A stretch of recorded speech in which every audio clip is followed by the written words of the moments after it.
Hello and welcome to the EDHRECast. My name is Joey Schultz and I'm joined as always by my fantastic co-hosts. First up, the guy who's so strong that he can uncurl your foils. It's Matt Morgan. Joey, moving is quite the pain. I'm moving apartments this week and I realized my biggest problem was I didn't summon any pack rats. That's not fair, Matt. You can't do a dad joke and a magic-related joke. Oh, That's man, a that twofer. got me good.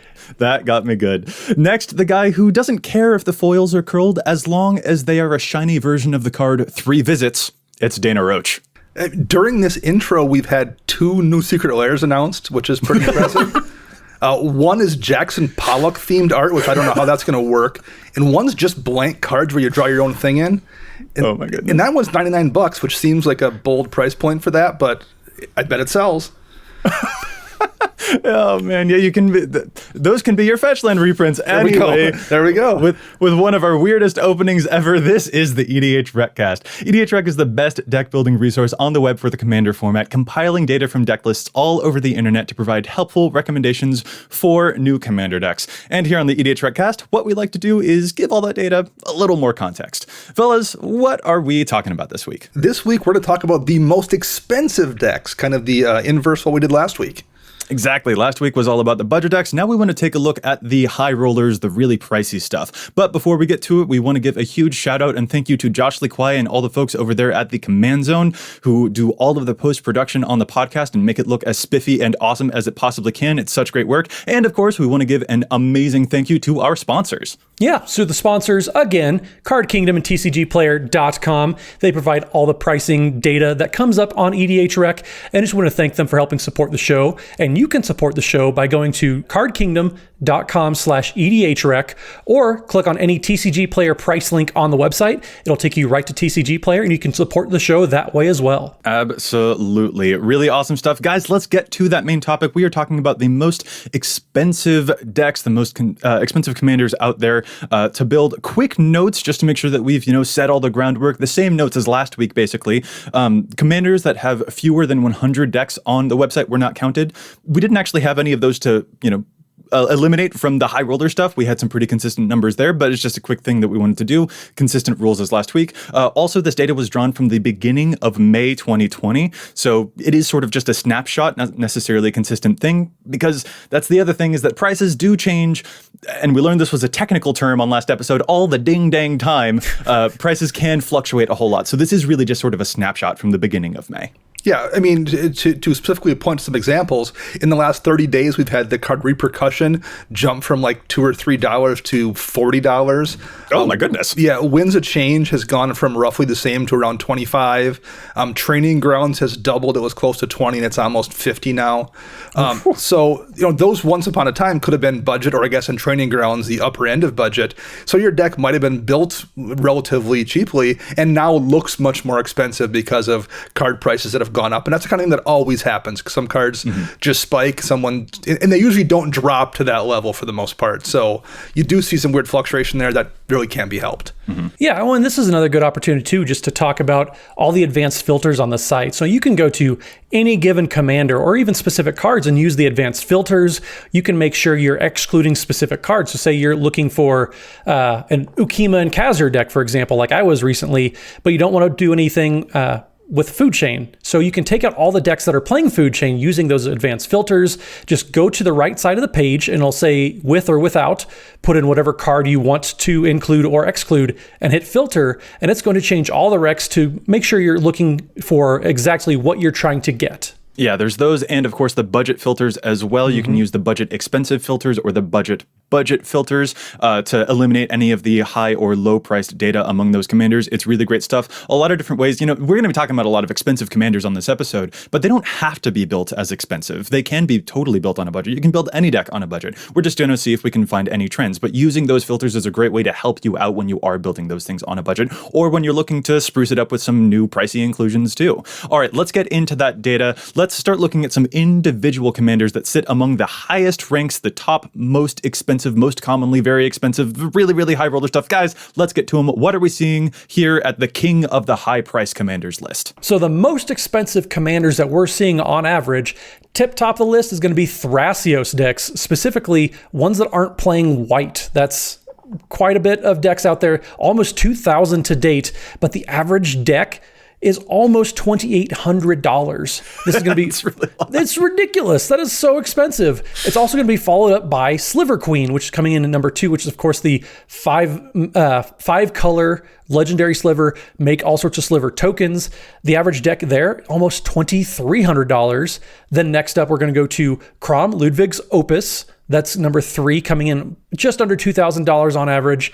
And fourth place, Kazir, Ruthless Stalker, the new partner with Commander, that partners with Ukima. Those decks are averaging about the same, actually, just under $2,000. Oof, really high rollers. And then we get to things like Teferi, Temporal Archmage, Kinnan, Bonder Prodigy, Riel the Everwise, and Angus Mackenzie. So we go from, a couple of brand new commanders to Angus being really, really old, probably one of the oldest commanders we'll see on these lists for sure. Yeah, absolutely. Sliver Queen as well, an ancient card. It's as old as Dana, or, maybe Dana's older than that. He's probably older than that. He is older than that. Just a little Sorry, you guys give me digs about my age all the time, so I have to give it.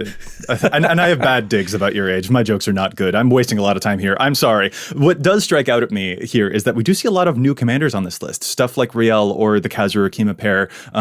Those are kind of sticking out. That I find is definitely very interesting there. We also see a lot of colors here. I think it's no mystery that the dual lands play a really big part in whether these commanders that have a lot of colors to them and therefore would require a lot of dual lands. I say require with sort of bunny quotes because you don't need dual lands to play this game at all. But like the bigger that the mana base is, the more spruced up the mana base needs to be. Therefore, the higher the price tends to be. And that's why we see so many colors among these different commanders that we're looking at. Well, and one big thing too that we're seeing is there's a lot of blue.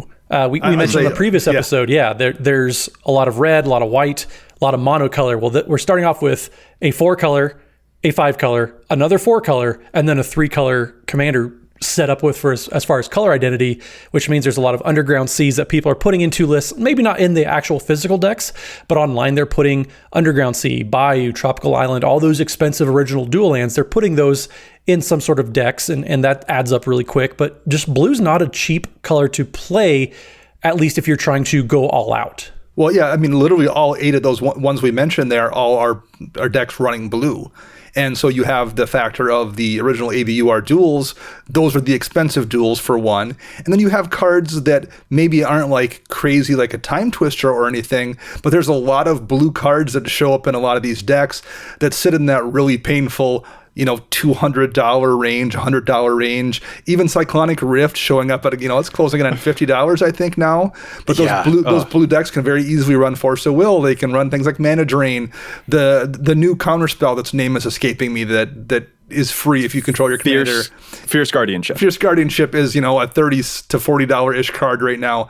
There's a lot of that stuff in blue that's, again, not crazy, but is expensive enough. And once you have 3 or 4 or 5 of those plus a few dual lands in your deck, that's a down payment on a car, essentially. Yeah. Right? Yeah. Well, here's a fun fact. You have to go to number 31 on this list to find a commander that is not playing blue, and that is Captain Sisay. Wow. Man. Blue is expensive, kids. Ask for more allowance. Oh my goodness. That's great. So yeah, but we don't want to, just like last week, we don't want to look at just some individual of these commanders. We actually want to see if we can spot any trends, if there are any specific strategies or commander deck archetypes that might be a bit more consistently expensive to try and brew. And that's what we wanted to do. So we're going to zoom out, not just looking at these, topmost commanders, but actually seeing if there are any other trends that we can see by looking at the top 100 of them and measuring the archetypes that we see most consistently among them. Dana, when we do that, when we take a zoom out, what is the most common archetype that we are seeing among the most expensive commanders? The most common archetype for most expensive commanders is exactly the same as the most common archetype for least expensive commanders, and that's tribal. Yeah, that it is. We've got 19 of the top 100 as tribal commanders. Stuff like the Sliver Queen or Sliver Overlord or Morophon actually shows up here. Kalia of the Vast, a personal favorite of mine from the original Commander product. A lot of expensive angels and demons and dragons out there, I guess. Tribal is not just a budget thing. It's also an expensive thing. I think that's really nice to see. It's just sort of a magic thing. That is a thing that you can do on a budget and if you want to tune up and make it really expensive. Well, and again, every one of the cards that are on this list for tribal are all blue. or have the ability to play blue, like in the case of Najeela or General Tazri. I did just name Kalia, so I'm going to push back. Oh, did I miss Kalia? Okay, yep, you're right. I'm only pushing back me. like one of those because you're right about all of the other ones, but Yes. not about that one. All right. Yeah. But no, there are actually even some mono blue ones that I'm seeing here. For example, Naru Meha actually shows up here, and that can be a wizard tribal commander, or Una, that's a fairy tribal. So there's a whole bunch of that too. Let's move on to archetype number 2 now, though. Matt, what's in second place? So second place, not too far behind with 15 of the top 100 archetypes, is going to be artifacts. And that's one that we kind of predicted last week.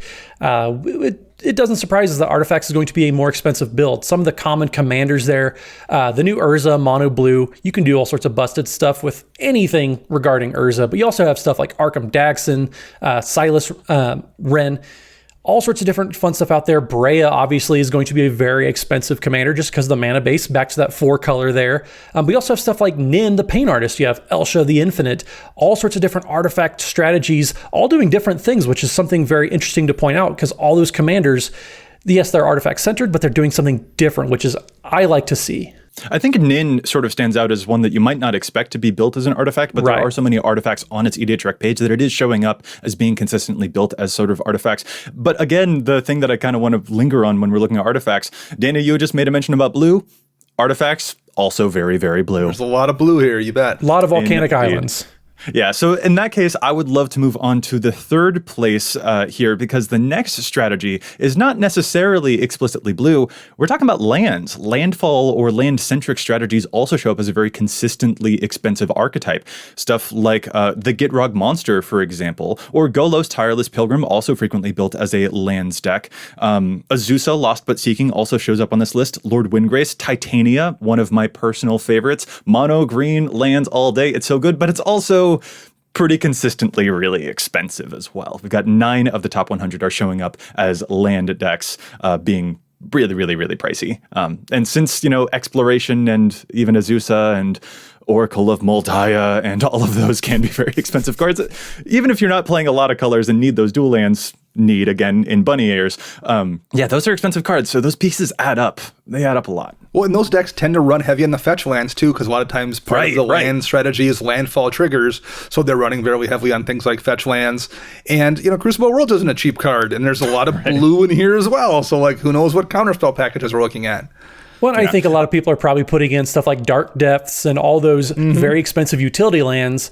So it would make sense to me why some of these things are adding up, because lands are kind of, they always say invest in real estate. The same applies to Magic. You want to put lands go in every single deck. So lands, they can get pricey. It's weird seeing Golos here because I've been crushed by a $10 Gates Golos deck more than any other commander deck I can think of. So I'm going to push back. No, I know why it's expensive. I'm having flashbacks hearing just the word Golos lands. That's fair, but that's a perfect example. That commander, and actually Yarok also shows up as a frequently built as a landfall for Sultai.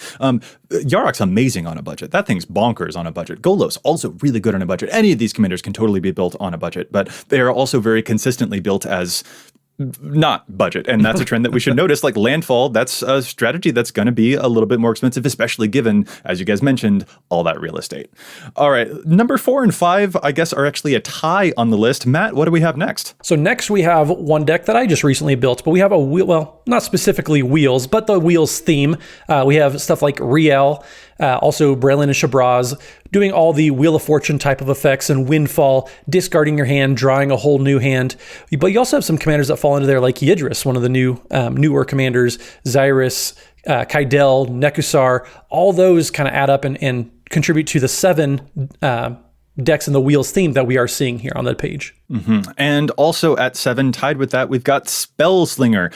Again, a little bit of blue. Stuff like Kess is showing up here, Kaikar as well. Keranos also shows up among the Spellslinger archetype as being very expensive. So wheels, guys, we're seeing a lot of blue and a lot of lands. I guess this isn't really all that surprising. Let's finish up with number 6 on the expensives list. They've got 5 decks to this archetype. Dana, what are we seeing? We're looking at Super Friends. which, Planeswalkers just tend to be expensive cards in general. So if you're looking at a deck where you're running 15 or 20 Planeswalkers, all of which tend to run, generally a minimum of $5 for the most part, all the way up to things like the original Ugin or the original Karn that are much more expensive and can go in any Super Friends deck by virtue of being colorless, that number gets pretty high pretty quickly, pretty easily. And also, doubling season. You bet. Yep. Absolutely. Yep. Yeah. I said that we were going to finish up, but actually I want to talk about two more. There's another tie right behind these. And it's funny. I guess I kind of want to mention them because one of these strategies I love and the other one I don't love very much. Matt, do you want to tell us what they are coming up after that? I actually kind of want to linger on these because it could be fun to watch me enjoy something and then watch me squirm. Well, so the question is, do I want to watch you squirm first or do I want to watch you enjoy? Well, let's talk about the pleasant things then. So Aristocrats is the next archetype we're seeing. 4 decks coming in. You have the typical suspects. Prosh, Skyraider of Kerr, does all sorts of sacrificey things. But you also have stuff like Tayam and Chain of Dementia Master, and also Carador as an Aristocrats deck, sacrificing all of your own things to get some sort of value. It's a very popular archetype, and it's not surprising to see a decent amount of decks up here in the top 100 as far as the blinged out expensive decks. Yeah. Right tied with it, though, is the one that I'm not sure I like all that much.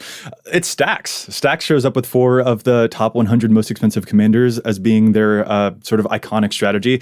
Stuff like Grand Arbiter, Augustin the Fourth, really great to make everyone else's spells cost more to cast. Or Derevi also shows up here. Teferi, Temporal Archmage. That one can be also maybe a bit super frenzy, but really a thing that you see a lot is like a Teferi lockdown with stasis sort of thing that can be a very expensive strategy here too. So Aristocrats and Stacks, one of those, big thumbs up from Joey. The other one, please don't do that to me. Well, in a Stacks deck, there are people that are actually running Tabernacle at Pendrell Vale in their EDH Stacks deck, and that card alone is going to just blow up the entire budget for the deck. Right. That card alone could build me like 4 decks. Right. Yeah. Yeah, that's just it. So again, any of these strategies can totally be built on a budget, but these are some of the consistent strategies that we're seeing. However, there is kind of an asterisk that I feel we ought to put into some of the commanders and some of the data that we just mentioned. But before we actually handle what that asterisk is, before we maybe reconfigure the data a little bit, let's pause real quick and challenge the stats. There's a lot of data here on EDHREC, but we don't always agree with it. Sometimes we think that cards are seeing too much play. Sometimes we think that they're seeing too little play. So what we like to do is challenge the numbers, challenge those stats. Matt, get us started this week. What is your challenge? So this is a challenge that I've seen popping up in a lot of lists. I really, really like it, and I want to try it out. And I think it is probably going to be a little underrepresented at this point in the Commander's lifespan. So I mentioned earlier, advanced filters, looking at Ukima and Khazur decks. It's the Sultai partner with pair. Ukima is what I really want to focus on because it's just a hound. It's just a good old hound. But Teferi's Time Twist is a card that I think is not showing up in enough decks so far. So it's only in 20% of the 163 decks that do not include Food Chain. Now, we talked about advanced filters, getting rid of all the Food Chain decks that kind of weeds out the very tuned, the top as far as power level goes, types of decks. And I want to look more at the +1/+1 counters. So Teferi's Time Twist is an instant for 1 and a blue, and it says exile target permanent you control, return that card to the battlefield under its owner's control at the beginning of the next end step. If it enters the battlefield as a creature, it enters with an additional +1/+1 counter on it. Now, this is great if Ukima has any sort of targeted removal. You can bounce it, bring it back at the beginning of the next end step, which means you can dodge wrath effects with it too, which is very, very important. But also, more importantly, you get a leave the battlefield trigger with Ukima so that you get to hit somebody for a little bit of life, gain a little bit of life yourself, and then return it with more power than it had to begin with. So it's a very, very good card. It's one of those nice utility cards specific to Ukima, and I think 20% is probably a little underrepresented when it comes to Ukima decks. That's a really cool one because if you hit someone with Ukima, let's say you put a Colossification onto Ukima, which, by the way, is real good. You can hit someone with it, which might commander damage, and then you can use the Teferi's Time Twist to blink the thing to deal 22 damage to some other poor sap over on the other side. Matt, that's really mean. I love it. I love that you're playing black. But please don't do that to me either. I don't want stacks, and I don't want that to happen to me either. That's fair. I mean, I'm excited to try it out. I'll leave it at that. No, it's versatile because it can be protection or it can be lethal. That's a really great pick. Yeah. I'm super here for it. Speaking of great picks, mine comes to me from a user on Twitter. At Zephyronaut, you have enlightened me so much. I have a Graven Predator Captain deck who's the really awesome, not Mardu, Rakdos Menace. Turns your life loss into power. It's so great. And I've paired it recently with Obosh, the Prey Piercer, or as I call him, Mr. Hugsy, because he just wants to hug you with all of those limbs. And at Zephyronaut has contacted me on Twitter to show me a card that I am absolutely putting into this deck as soon as I can get a copy of it. The card is called Soul Channeling. 3 mana enchantment, an aura onto Graven, where you can pay 2 life to regenerate the enchanted creature. Oof. I'm so excited. That's so good. It's only showing up in 3% of the 550 Graven lists so far, but I am so excited to find protection that can also be lethal. Matt, we're on a wavelength this week. I'm so here for it. I'm so excited. I'm just so upset that every week we seem to be giving Joy a better right. and better and better just life sink into Greven, and it's...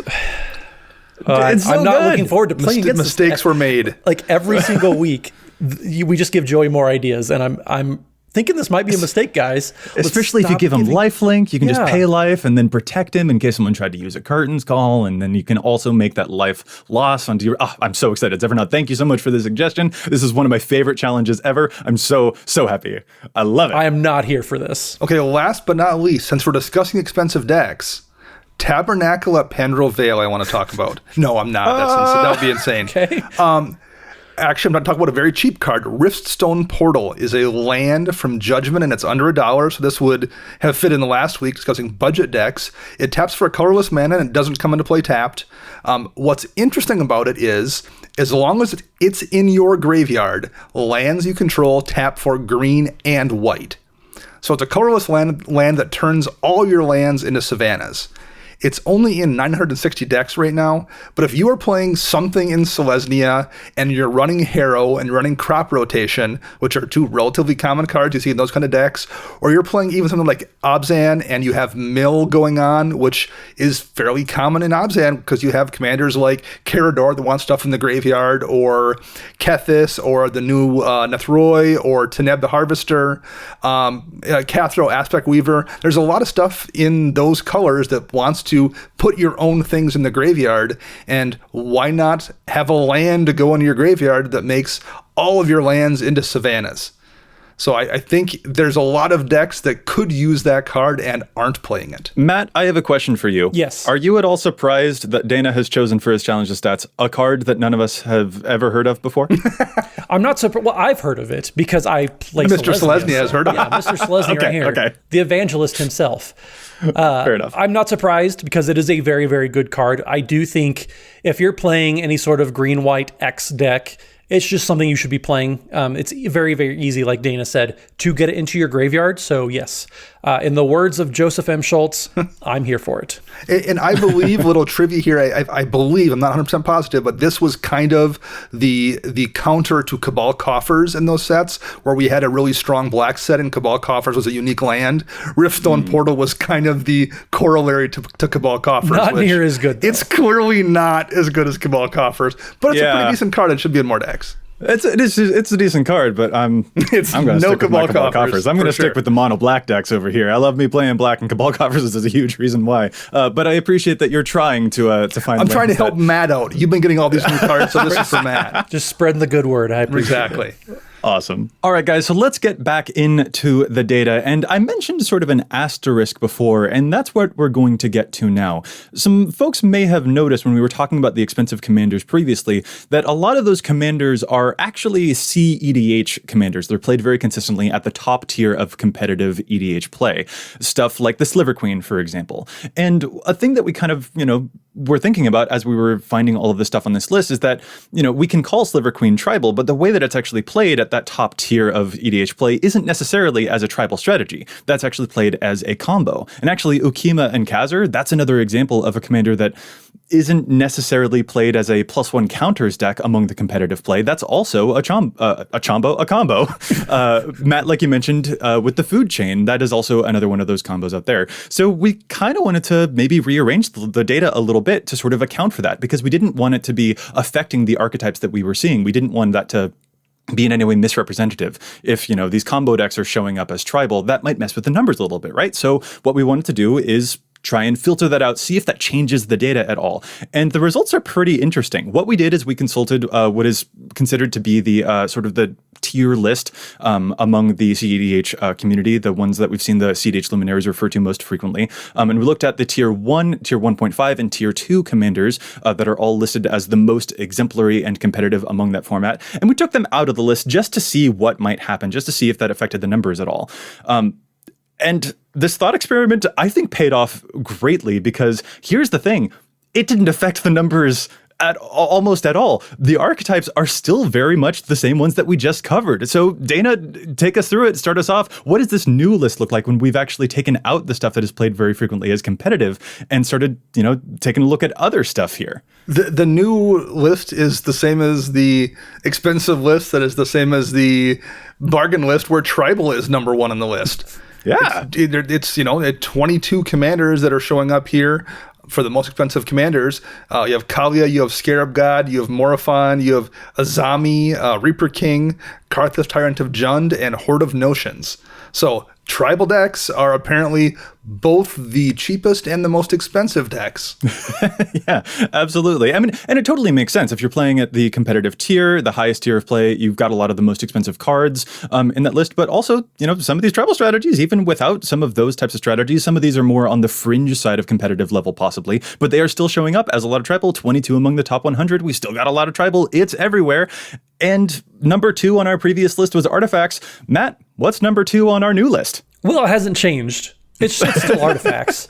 It's still artifacts. It's still artifacts. And you still have commanders like Sharum the Hegemon, you have Marisil, you have Karn, pantsed or non-pantsed, whichever Karn you prefer.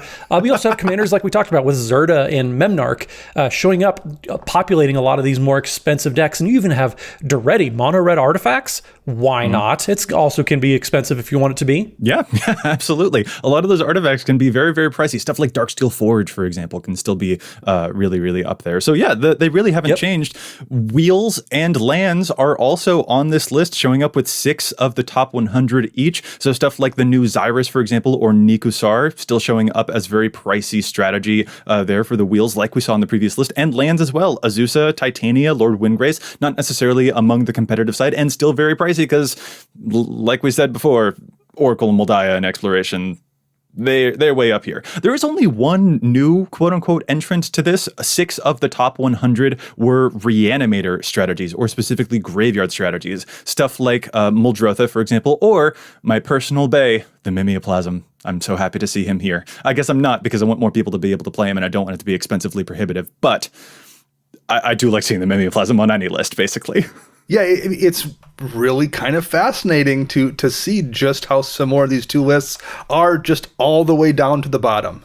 Yeah, it really didn't affect things too much. Spellslinger is also on this list. Stuff like Keranos, again, showing up here. And then with 4 of the top 100, Planeswalkers, still an expensive strategy. We've got stuff like Atraxa showing up as a very, very consistently expensive commander here. So it's just nice to see that, those didn't necessarily change the data at all. Even if those strategies, the Sliver Queens might be played as combo more often than tribal, we are still seeing that the archetypes are very consistent across both of these measurements of the data. And now I guess I just kind of want to take your guys' temperature about what you think of all that. Were these the archetypes that you maybe expected would be the most consistently expensive to build in EDH, or did you expect that there might be completely different ones? What do you think?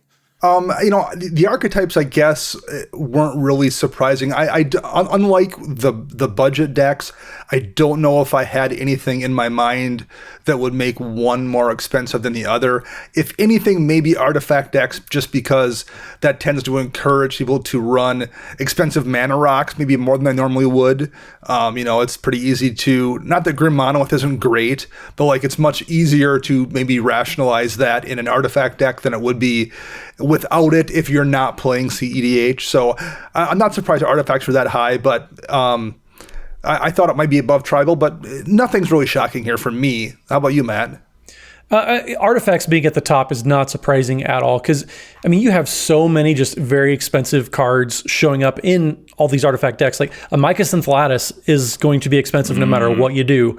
I mean, even a lot of your cheaper utility cards, like your good Planeswalkers, Tezzeret Master of the Bridge. I know, Dana, you have that in your artifact deck, and that's, a $5-6 card nowadays. So all of your kind of filler cards, even that aren't your marquee, Krark Clan Ironworks, those cards are in such high demand. Psy Master Thopterist is almost a $5 card again. So that's really? Yeah. Woo. You're welcome. Right. But yeah, there's just all these little filler cards, War of Invention, Padim, Console of Innovation. All those cards kind of add up, and those are very, very common and popular cards in the artifact theme. So combine all those filler cards that are $5-6 with your $20 and $30 cards. It's not surprising. I'm actually surprised Artifacts is not the most expensive or most common expensive archetype. That I think I'll definitely sign off on that one. I'll totally agree, because I don't think that I had expected Tribal to be a very expensive archetype to build. I don't think that I had imagined that it would be among the top strategies, but it really is just such a prolific strategy in Magic that it's going to be consistent among all those lists because there are so many out there. But Artifacts, I mean, trying to build an artifact deck has been really expensive for me to try to do as well. I think I might have maybe imagined that lands might be a little bit higher too, possibly. But I think they're also perfectly comfortable where they are. And that probably just comes down to a density issue. There's a lot more artifact commander possibilities out there than necessarily there are a lot of landfall decks out there. Something that I notice is very, very absent from here is stuff like +1 counters decks. Given, the increased price of cards like Doubling Season or what have you, maybe +1 counters I'd had in my mind, and the idea that maybe those might show up here as also being a very expensive archetype, but they're really just not. I think I guess you could call Atraxa technically a +1 counters deck, but it's more consistently built as Planeswalkers, which is why it registered in that archetype here. But just a lot of those strategies are actually very budget friendly. So we're not seeing that that's a difficult one to build. It's not a very high expensive one here. And I guess that one's kind of a tiny surprise to me, but for the most part, Artifacts is the only one that I thought would be really big. And then the rest is kind of falling into what I think my expectations were, which is reassuring ? I guess. Well, one anecdotal thing I will throw out there that I think that explains why the two lists are so similar in terms of both budget and non-budget. Over the years of playing Commander, I've seen friends, and I've done this myself, where you build that deck and you tend to start at the relatively budget version of, say, your Kali of the Vast deck or something, and you find you like the deck. It's a budget deck to start with, but it's something that you kind of fall for, and I want to keep playing this deck. So you go pick up that, Badlands for it. And suddenly that deck jumps up in price, $100 and some. You're like, okay, I want to get those dragons back from my graveyard, so I'll save up my nickels and dimes and, pick up that Yawgmoth's Will down the road. And that goes in the deck then 6 months later. And so over the course of several years, that deck that started as a budget deck is no longer a budget deck, but the person built it for the same reason. So I feel like it makes sense that these lists are very much in parallel, because I would bet a lot of these decks started off as a, quote unquote budget deck and just have morphed into a more expensive deck by virtue of people having it for a few years and adding new cards. And to build onto that too, Dana, Tribal is probably one of the most popular themes, period. Just in general. Yeah, right, so it's almost, the top two especially, Artifacts and Tribal, it's almost kind of an accuracy by volume. They're bound to be the most represented on both ends of the spectrum because there are just that many decks out there falling into Artifact theme and Tribal theme. But Tribal being the most expensive, looking at the list a little bit more, there's a lot of 5-color again, which requires a lot of mana fixing. And so you can do mana fixing very cheaply. You play your Guild Gates, you play your Gain lands, or you can play your fetches, your duels, your shocks, all the very high-end stuff. So you can build a mana base on $2 or $2,000. And so that's why seeing all these 5-color decks, it makes more sense the more that I'm looking and kind of processing this information. Right. Yeah, it's funny, Dana, I totally relate to the experience that you mentioned earlier about you've got a deck that you built, cheaply or otherwise, and then you fall in love with it and you want to keep it and then you'll tune it up. I don't know that Yawgmoth's Will and Badlands are sure. I'm thinking more like, I picked up an Anime Dead and then eventually a Necromancy as well, and that's a bit more expensive. So more in the human dollar range instead of the alien dollar range, I guess. But the most popular by volume thing that you had just mentioned there, Matt, it is kind of interesting to compare that to the most common themes that we see on EDHREC. Artifacts is one of the most common themes, along with Tribal. There are so many card types out there. Tribal is a great big umbrella for that. But then Aristocrats, Life Gain, and +1 counters also show up as very, very common themes among a bunch of these commanders because there's such a high density of each of those. And the Aristocrats, Life Gain, and +1 counters, those are things that we've seen on the budget list as well. So that is also potentially a, by their density, by their volume, but they aren't necessarily inherently more expensive to build based on that, which is kind of something that I wanted to point out there. The other question that I had for you guys is whether you've had any difficulty building any of these strategies on a budget. If you're trying to build landfall, if you're trying to build artifacts, has that been something that you've felt comfortable doing on a budget? Or do you feel like it is more consistently, you feel obligated, I guess, to build these strategies on the more expensive side? What do you think on that? Well, I built my first landfall deck, the first version of Omnath Locus of Rage that I built, which is the red-green Omnath, all about landfall, making 5/5 tokens. The very first version, I don't think I had any fetches. I don't think I had any shocks even. I played a lot of panoramas. I played any of the basically your budget versions of those fetch lands, and it was still very, very powerful. Omnath does not care if your fetch land is 2 cents or $20. You're still going to get a creature token out of it. So depends on kind of what you're trying to do with it. If you're trying to be all about speed and efficiency, the mana base is going to help you. That's never going to be up for debate, really. But how efficient you're actually going to be on specific decks like landfall, you don't need the optimized top tier like mana bases, for example. You can, Omnath, once you have that, you can put 99 lands in there and you're probably still going to be able to win games every now and then.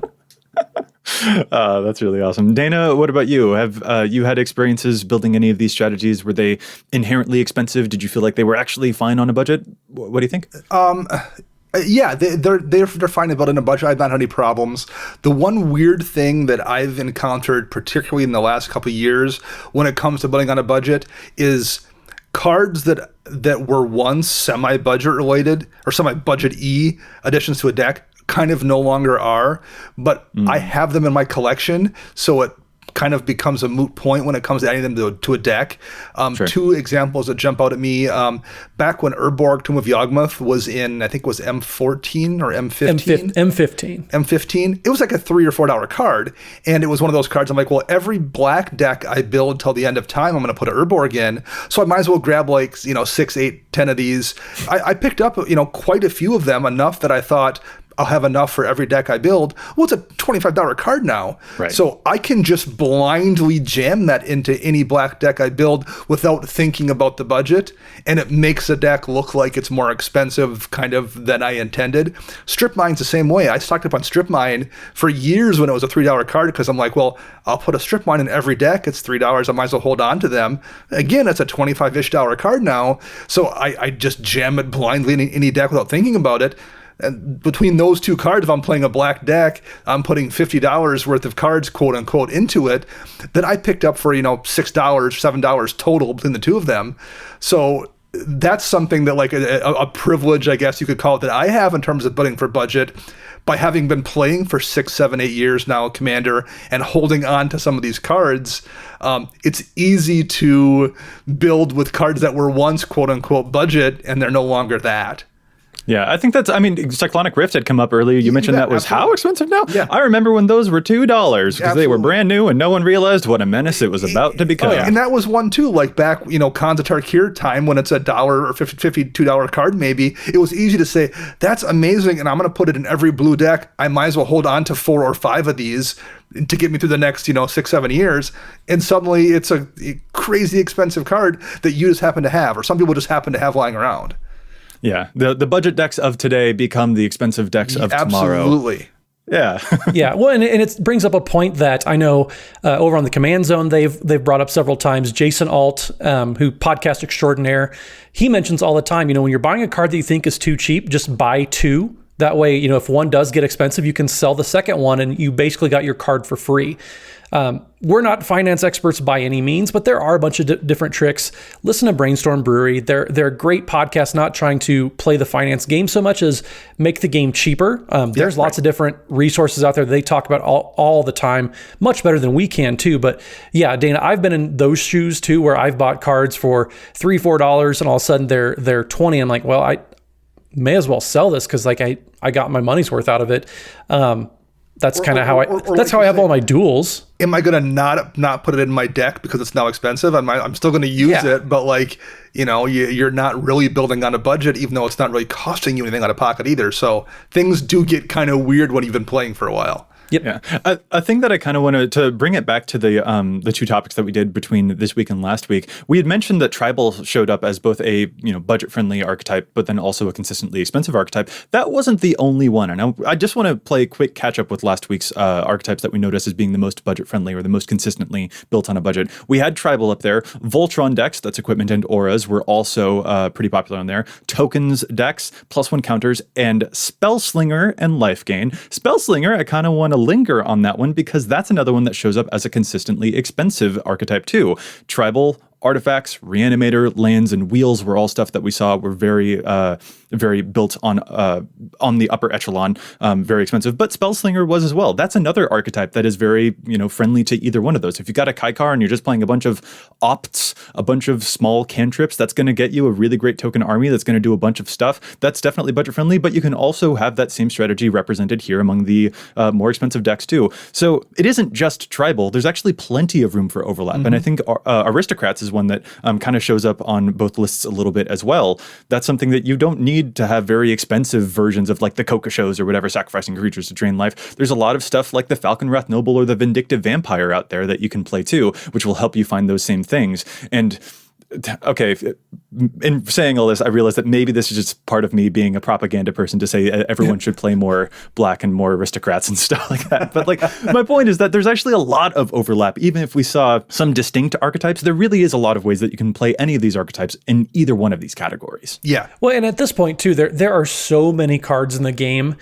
You can have efficient, you can have effective, you can have powerful decks that maybe don't have the tier 1 version of whatever card that would go in the deck, but you have the tier 1.5, which costs 20 cents instead of $20. That happens so much. Like you can build a cheap Aristocrats deck. They just had back in, Guilds of Ravnica or Ravnica Allegiance, one of those, they had the Orzhov guild represented. So you have all these commons and bulk rares that are very powerful when they all synergize together and make a powerful Aristocrats deck. So I totally agree. You can 100% build effective versions of these expensive archetypes on a budget and still, win your pod. Yeah, great note to end on. All of these strategies are really fun to play at any of the if you're playing them on a budget or if you're playing them expensive. It was fun to look over all this data and see what those trends are, and that can help us inform, when we're going forward building a landfall deck, being aware that that's probably an expensive strategy to build, and then knowing that to help you, guide and then find those more budget-friendly replacements. Or if you are building life gain and you see, this is probably a little bit easier, which means what are the expensive upgrades that I can find in the future? That kind of thing. This is a lot of fun to look over these different trends, these different things, and to help us inform the way that we deck build, which is what we love doing on EDHREC. This was a ton of fun, you guys. I really loved spending this episode with you. Thank you so much for joining me. But I think we are going to call this episode to a close. If any of our listeners would like to get in touch with us, guys, where can they find you all? So you can find me on the Twitters at Mathimus55. That's MATHIMUS55. You can also catch us streaming twitch.tv/EDHRECast. And you can find me on the Twitter birds at Dana Roach, and I'm streaming with Matt and Joey Wednesday nights as well. And you can hear me on my other podcast a couple times a week, CMDR Central. And I'm Joey Schultz. You can find me at Joseph M. Schultz on Twitter, and you can find the cast at EDHRECast on Facebook and on Twitter. If you have a question, a keen insight to EDHREC's data, or maybe a challenge to stats pick that you think that we ought to know about, like Zephyr with the awesome pick for my Graven deck, I'm so excited, you can email us at edhrecast@gmail.com. Special thanks again to Josh Lee-Kwai and the whole team at the Command Zone for handling all of the post-production work on the podcast, making it look as great as it can, it looks so good. And thanks also to our sponsors, TCG Player and CardKingdom.com. Like like we mentioned, you can find them using the price info links on EDHREC, or you can visit their websites. And if you do visit Card Kingdom, you can visit cardkingdom.com/EDHREC to help show your support for the show. We'll be back at you next week with more data and insights. But until then, remember, EDHREC your deck before you wreck your deck.